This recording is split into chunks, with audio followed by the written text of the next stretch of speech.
झारखंड राज्य आवास बोर्ड के अध्यक्ष संजय लाल पासवान आज दौरे में धनबाद पहुंचे। अधिकारियों के साथ बैठक करके पुराने फ्लैट, मकान और आवास बोर्ड के भूखंड की स्थिति का आकलन किया। उसके बाद सर्किट हाउस में उन्होंने मीडिया को बताया कि पूर्व में जमशेदपुर और हजारीबाग का दौरा भी किया और अब धनबाद में बोर्ड की संपत्तियों का आकलन करने पहुंचे हैं। उन्होंने बताया है कि धनबाद में भी बोर्ड के तैयार फ्लैट अब लॉटरी के माध्यम से आवंटित किए जाएंगे, जिससे प्रक्रिया पूरी तरह पारदर्शी हो सके। खाली बची जमीन का आवंटन भी लॉटरी और नीलामी के जरिए किया जाएगा। वहीं बोर्ड के जर्जर हो चुके आवासों के संदर्भ में कहा है कि लोगों से अपील की गई है कि लोग वैसे आवास छोड़े ताकि जान माल की क्षति न हो। अतिक्रमण पर सख्त रुख अपनाते हुए पासवान ने कहा है कि बोर्ड की जमीन और फ्लैटों पर अवैध कब्जा करने वालों के खिलाफ कार्रवाई जारी रहेगी। हम लोगों ने जिस प्रकार पिछले बार हम लोगों ने जमशेदपुर प्रमंडल गए थे, फिर हजारीबाग प्रमंडल गए,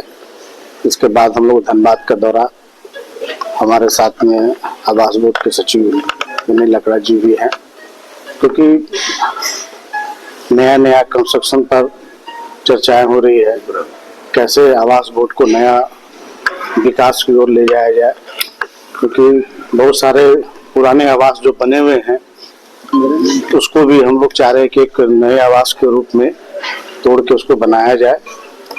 और खास करके कुछ जमीनें हैं जहां आवास बोर्ड की है, उस पर भी हम लोग चर्चा कर रहे हैं।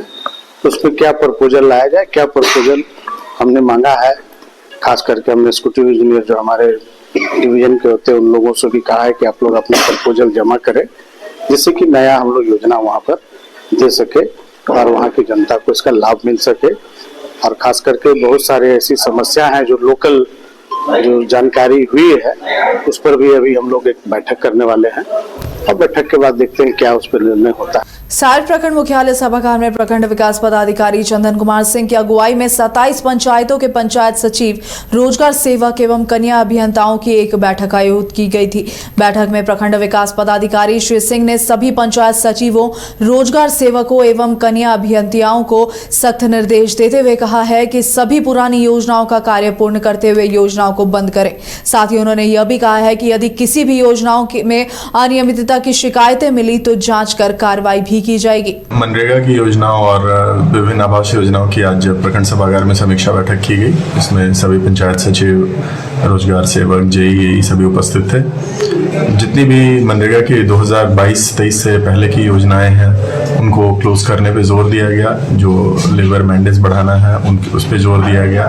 आवास योजना जिसमें तृतीय किस्त की राशि जा चुकी है उसके भुगतान के पश्चात अब उन्हें तुरंत तेजी से पूर्ण कराने पर इन लोगों को डायरेक्शन दिया गया है और विदिन 15 डेज जो है इन लोगों को सारा काम कंप्लीट करने का, जिसमें भी जो राशि चली गई है तीसरी किस्त, उसको आवास को पूर्ण कराने का निर्देश दिया गया है। मनरेगा योजना का नाम बदलने पर उभरी कांग्रेस पार्टी आगामी 5 जनवरी से पूरे प्रदेश में धरना प्रदर्शन कर इस पर अपना विरोध जताने वाली है और इसकी शुरुआत प्रदेश की राजधानी रांची स्थित बापू वाटिका से होने जा रही है। इसकी जानकारी शनिवार को धनबाद पहुंचे कांग्रेस के पूर्व प्रदेश अध्यक्ष राजेश ठाकुर ने दी है। उन्होंने कहा है कि आगामी लोकसभा चुनाव तक कांग्रेस का यह अभियान जारी रहेगा। उन्होंने कहा है कि आरएसएस और भाजपा को शब्द से दिक्कत है, ग से गांधी और ग से गरीब, इन दोनों को वह मिटाना चाहती है।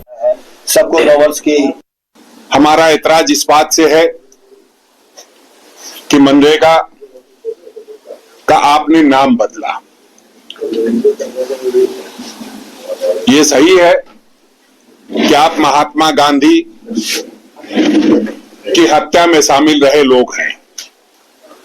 आरएसएस ने महात्मा गांधी की हत्या की, भारतीय जनता पार्टी महात्मा गांधी के विचारों का कत्ल कर रही है।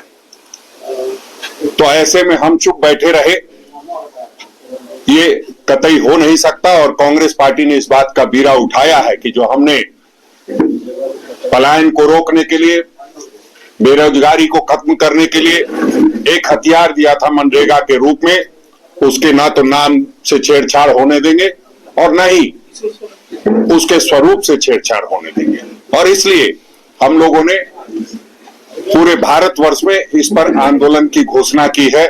5 जनवरी से हम लोग इसके विरोध में प्रदर्शन, धरना शुरू करने जा रहे हैं और 5 तारीख को हम लोग प्रदेश के मुख्यालय महात्मा गांधी के जो बापू वाटिका है वहां से शुरुआत करके राजभवन, जो अब लोकपाल भवन के नाम से जाना जा रहा है, वहां तक हम लोग जाने का काम करेंगे। मनरेगा का नाम बदलने को लेकर लगातार कांग्रेस केंद्र सरकार पर हमलावर है और आज शहजाद अनवर कार्यकारी अध्यक्ष प्रदेश कांग्रेस कमेटी ने हजारीबाग के कृष्ण वल्लभ आश्रम कांग्रेस ऑफिस में एक प्रेस कॉन्फ्रेंस करी। अब बताया मनरेगा का नाम बदलना दुर्भाग्यपूर्ण है, साथ ही साथ इसके साथ छेड़छाड़ करके केंद्र सरकार ने मनरेगा की आत्मा को भी मार दिया है। शहजाद अनवर ने भी आरोप लगाया है कि केंद्र की सरकार को महात्मा गांधी के नाम से ही प्रॉब्लम है, इसीलिए महात्मा गांधी का नाम मनरेगा से हटाया जा रहा है एवं इसे राजनीतिक रंग भी दिया जा रहा है। इसलिए कांग्रेस ने यह तय किया है कि आगामी 5 जनवरी को रांची के मोराबादी स्थित बापू वाटिका से लोक भवन तक कांग्रेस के द्वारा विरोध मार्च निकाला जाएगा, जिसमें गठबंधन की सभी पार्टियों का उन्हें सहयोग मिल रहा है एवं किसी भी हाल में केंद्र की सरकार को नाम एवं मनरेगा के स्वरूप को बदलने से रोका जाएगा। 2 दिनों के गारंटी देने की कांग्रेस पार्टी भारत सरकार के द्वारा लाए गए जी राम जी बिल का पुरजोर विरोध करती है।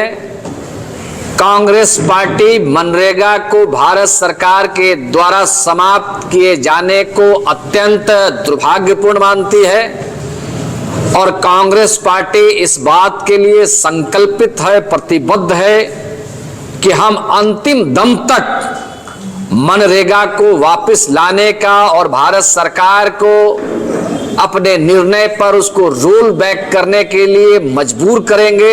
हम निर्णायक लड़ाई लड़ेंगे। कांग्रेस पार्टी भारत सरकार के द्वारा लाए गए जी राम जी बिल का पुरजोर विरोध करती है।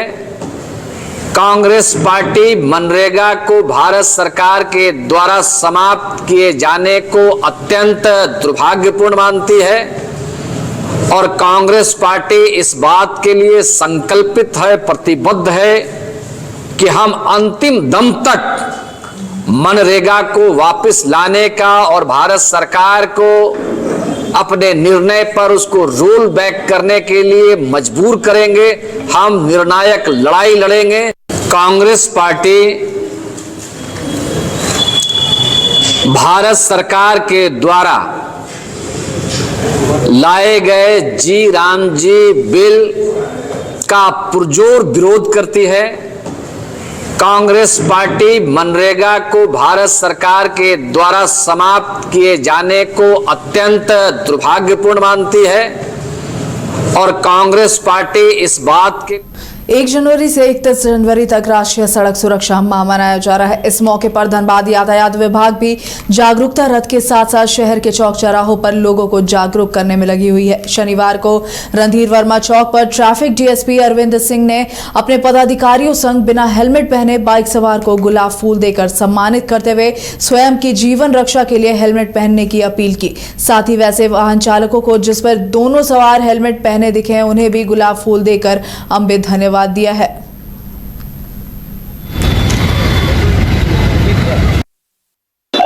हम लोग सड़क सुरक्षा को लेकर के पहले भी हमारा अवेयरनेस प्रोग्राम चलता था स्कूलों में, कॉलेज पर, सड़क पे, चौक चौराहा पे। विशेष करके जो जनवरी मंथ होता है तो पूरे इंडिया में सड़क सुरक्षा के जागरूकता को लेकर विशेष अभियान चलाया जाता है। उसी अभियान के तहत आज हम रणधीर वर्मा चौक पे हैं, अपने टीम के साथ हैं और जो ट्रैफिक रूल्स का फॉलो नहीं करते हैं, जैसे कि कोई हेलमेट नहीं पहने, सीट बेल्ट नहीं लगाए या कोई और दूसरे तरह की कमियां जिनमें हो, तो उनको हम गुलाब का फूल देके उनको याद दिलाते हैं कि ये आप पहनिए, हेलमेट पहनिए, आप ट्रैफिक रूल को फॉलो कीजिए ताकि आप सड़क पे जब चल रहे हैं, वाहन का इस्तेमाल कर रहे हैं तो खुद भी सुरक्षित रखें और दूसरे को भी रखें। हम लोग सड़क सुरक्षा को लेकर के पहले भी हमारा अवेयरनेस प्रोग्राम चलता था स्कूलों में, कॉलेज पर, सड़क पे, चौक चौराहा पे। विशेष करके जो जनवरी मंथ होता है तो पूरे इंडिया में सड़क सुरक्षा चकरधरपुर रेल मंडल के बंडा मुंडा में आज अप रेल लाइन पर मालगाड़ी के 2 डिब्बे बेपटरी हो गए। इससे हावड़ा मुंबई मुख्य मार्ग के इस ट्रैक पर ट्रेनों का आवागमन ठप हो गया है। रेल कर्मियों द्वारा करीब 5-6 घंटे के कड़ी मशक्कत के बाद मालगाड़ी के बेपटरी हुए डिब्बों को ट्रैक पर लाया गया, जिसके बाद इस क्षेत्र में अब ट्रेनों का परिचालन सामान्य हो गया है। मालगाड़ी के बेपटरी होने की घटना के बाद बंडा मुंडा रेलवे स्टेशन क्षेत्र में दूसरे ट्रैक से ट्रेनों का परिचालन किया जा रहा था। इधर बंडा मुंडा क्षेत्र के मालगाड़ी के डिब्बे बेपटरी होने की घटना बार बार होने से चकरधरपुर रेल मंडल के रेल परिचालन के सुरक्षा मानकों पर सवाल भी खड़े हो रहे हैं।